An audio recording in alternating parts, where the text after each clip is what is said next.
Votação que isenta entidades religiosas do pagamento de IPTU pode ser concluída esta semana. Senador apresenta proposta para fornecer repelente para grávidas e projeto sobre o uso de imagens das Olimpíadas está na pauta da Comissão de Ciência e Tecnologia. Esses são os destaques desta edição. Bom dia. Nesta semana, os senadores devem terminar a votação da proposta que isenta do IPTU os imóveis alugados por entidades religiosas. Ela foi aprovada em primeiro turno na última quarta-feira. É comum que os contratos de locação repassem a quem está alugando a responsabilidade de pagamento do IPTU. Isso estava atingindo entidades religiosas, que são liberadas do pagamento do imposto.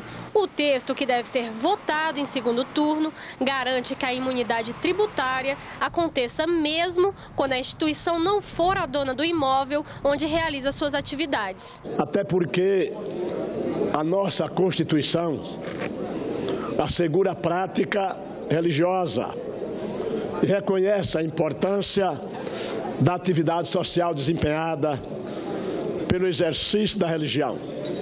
Tendo em vista esse reconhecimento, a Constituição concedeu imunidade de impostos incidentes sobre templos de qualquer culto. Essa imunidade tributária já existe, como ele mesmo disse há pouco, para as entidades filantrópicas em geral. Não vejo nenhuma razão para não haver para as entidades religiosas. Esse é um Estado laico, que não pode agir para as igrejas, mas também não pode agir contra as igrejas. O presidente Renan Calheiros também anunciou outras duas matérias que devem ser analisadas esta semana. Uma delas permite que os funcionários de salão de beleza trabalhem numa espécie de sociedade com os patrões. A outra determina que esteja identificado como médico e não como bacharel em medicina o diploma de quem se formar no curso. E agora vamos saber quais serão os destaques da semana nas comissões do Senado. Quem informa é o repórter Roberto Fragoso, da Rádio Senado. Roberto, bom dia. Um dos projetos na pauta da Comissão de Ciência e Tecnologia é o que traz regras sobre o uso de imagens das Olimpíadas, né? Que, por sinal, estão quase aí, não é isso? Bom dia, André Ricardo. É isso mesmo, as Olimpíadas já estão aí e o governo enviou uma proposta ao Congresso tratando de alguns aspectos relacionados à organização e à realização dos Jogos Olímpicos de 2016 no Rio de Janeiro. A proposta precisa ser analisada em 3 comissões ao mesmo tempo: a Comissão de Constituição e Justiça, a de Educação, Cultura e Esporte e a Comissão de Ciência e Tecnologia, que já tem esse projeto na pauta desta semana. A proposta trata de aspectos como o uso das marcas dos jogos, o acesso aos locais dos eventos, a distribuição de material para emissoras e a venda de ingressos. Os canais de TV que não tiverem contratado a transmissão dos jogos terão acesso gratuito a 6 minutos das cerimônias de abertura e encerramento dos jogos, das cerimônias de premiação de atletas brasileiros e de 21 minutos por dia das competições e poderão exibir até 15 minutos por dia gratuitamente. A proposta também regulamenta a meia entrada. Estudantes poderão pagar 50% do valor somente nas categorias de menor preço. Idosos e pessoas com deficiência poderão pagar meia entrada em qualquer faixa de ingressos. O projeto também proíbe a propaganda não autorizada nos locais dos eventos, a distribuição de brindes e a venda ou oferta paralela de ingressos e tipifica criminalmente o uso de símbolos oficiais e a venda de produtos pirateados. Na quarta-feira, a Comissão de Assuntos Sociais analisa uma proposta que prevê que o salário maternidade de trabalhadoras de micro e pequenas empresas seja pago diretamente pela Previdência Social. Hoje, a licença maternidade é paga pelas empresas e depois as empresas são ressarcidas pelo INSS. Também na quarta-feira, a Comissão de Constituição e Justiça tem na pauta um projeto que muda o Código Penal para tornar mais rigorosa a punição de adultos que usam crianças e adolescentes para cometer crimes.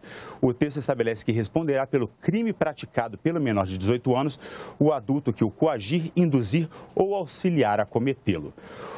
A pena será aumentada de metade a até 2/3. O projeto enquadra ainda a cooptação de menores para cometer crimes na Lei de Crimes Hediondos.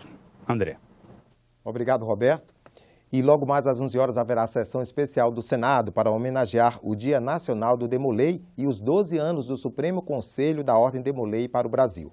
A instituição, patrocinada e mantida pela maçonaria, congrega jovens do sexo masculino de 12 a 21 anos e foi fundada em 1919 nos Estados Unidos.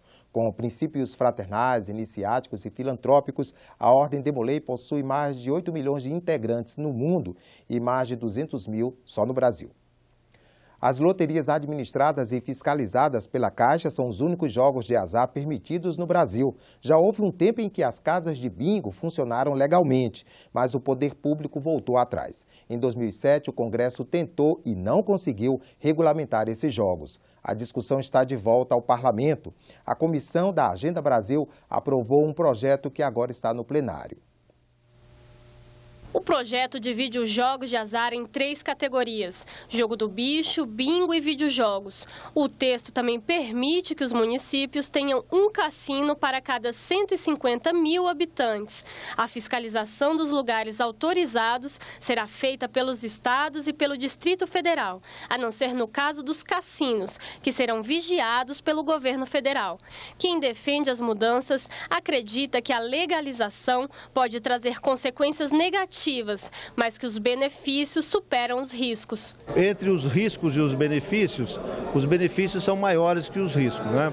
Pessoas ficam preocupadas com a questão de lavagem de dinheiro. Ora, eu também fico, mas nós temos hoje metodologias científicas, temos conhecimento científico e de computação para cuidar de tudo isso. E depois tem Ministério Público Federal, tem Polícia Federal. Em nota, o Ministério Público Federal avisou que a abertura dos bingos, estimulada pelo projeto, está em evidente descompasso com a realidade dos órgãos nacionais de controle, ainda que estes fossem dotados de fiscalização de primeiro mundo. São organizações criminosas que fazem funcionar essa indústria e a legalização desses jogos, ela implicaria necessariamente do Estado ter um alto poder de fiscalização. Então, nós não estamos falando de criar uma indústria do setor que vai chegar agora e vai começar a criar uma nova indústria, não. É gente que não respeita a legislação. O jogo no Brasil, ele já existe e movimenta uma quantidade de recursos muito vultosa, em que o governo e a sociedade não tiram nenhum proveito destes recursos. O que o parlamento hoje está caminhando e entendendo é que esse mercado que já existe, ele deve ser tributado, deve ser legalizado e tributado, e que a sociedade e o Estado tirem proveito desse setor. Pela tramitação original, depois de aprovado na Comissão da Agenda Brasil, o projeto iria direto para a Câmara dos Deputados. Ele só está no plenário do Senado porque houve recurso de alguns senadores que avaliaram que o texto precisava ser melhor discutido. As pessoas tendem a fazer uma discussão muito fácil sobre o projeto e acho que nós não estamos preparados para fazer esse debate de forma mais aprofundada. Gostaria, eu não sei qual é a posição da bancada, mas a minha particularmente, gostaria que o projeto não fosse debatido agora.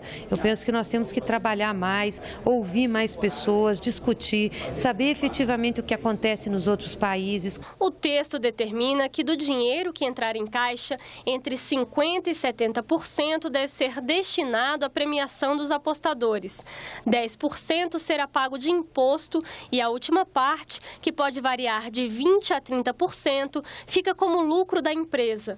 Além disso, todos os jogadores serão identificados e qualquer prêmio acima de R$10 mil, seja numa única premiação ou na acumulação de várias, deve ser comunicado ao governo federal.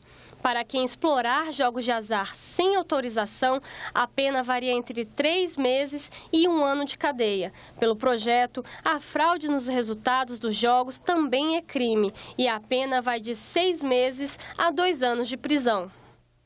Uma proposta em análise no Senado muda o Estatuto da Criança e do Adolescente para garantir repelentes de graça para as grávidas. Em tempos de dengue, chikungunya e zika vírus, todo cuidado é pouco, principalmente com as grávidas. Os bebês em gestação podem nascer com microcefalia e ter o desenvolvimento comprometido. A mulher grávida, ela está muito sensível, né? E com essa zika, chikungunya, essa história de mosquito aí, então o melhor é proteção. Para evitar a picada do mosquito, o uso de repelente. Se for utilizado de forma correta, ele reduz a praticamente zero a possibilidade da pessoa ser picada pelo mosquito e, com isso, ser infectada por um dos 3 vírus. Um projeto em exame no Senado prevê a distribuição gratuita do repelente a todas as mulheres grávidas, mais um reforço na luta contra o mosquito Aedes aegypti. O projeto é para garantir uma ação mais efetiva do Estado brasileiro na proteção dos mais vulneráveis. E os mais vulneráveis, nesse caso, sem dúvida nenhuma, são as mulheres gestantes. Nem todo mundo, nem sempre a gente tem um trocado para comprar, né? Então eu acho ótimo.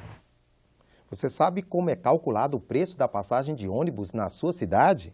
E que uma lei de 2012, a Política Nacional de Mobilidade Urbana, determina que esse cálculo seja feito de forma transparente? Saiba mais no especial Cidadania, produzido pelo Jornal do Senado. Como se define o valor da tarifa de ônibus e metrô na sua cidade? No especial Cidadania, que o Jornal do Senado publica nesta terça-feira, o repórter Djalba Lima trata da falta de transparência nesse cálculo. A lei de 2012, que instituiu a Política Nacional de Mobilidade Urbana, determina essa transparência na estrutura tarifária. Mas nessa parte a regra é muito genérica, então poucas prefeituras realmente obrigam as empresas a divulgar as planilhas de reajuste. A reportagem mostra um projeto de lei em análise no Senado que torna obrigatória a divulgação dessas planilhas de reajuste. Para especialistas, essa futura lei precisa obrigar as empresas a divulgar também uma planilha de custos de manutenção, porque o modelo atual data de 1980, quando a tecnologia para motores e peças era muito mais cara. Especial Cidadania, toda terça-feira, no Jornal do Senado. O especial Cidadania está na página do Jornal do Senado. Acesse senado.leg.br/jornal. Ficamos por aqui. Durante o dia você acompanha outras informações nos boletins do Senado agora. E daqui a pouco, às 9 horas, a Comissão de Direitos Humanos faz audiência pública para homenagear o Dia Internacional de Luta contra a Discriminação Racial. A data foi criada pela Organização das Nações Unidas e faz referência ao massacre de negros pela polícia do Apartheid na África do Sul, na cidade de Sharpeville, em 1960, e que resultou em 69 mortos e 186 feridos. Enquanto isso, continue assistindo a nossa programação.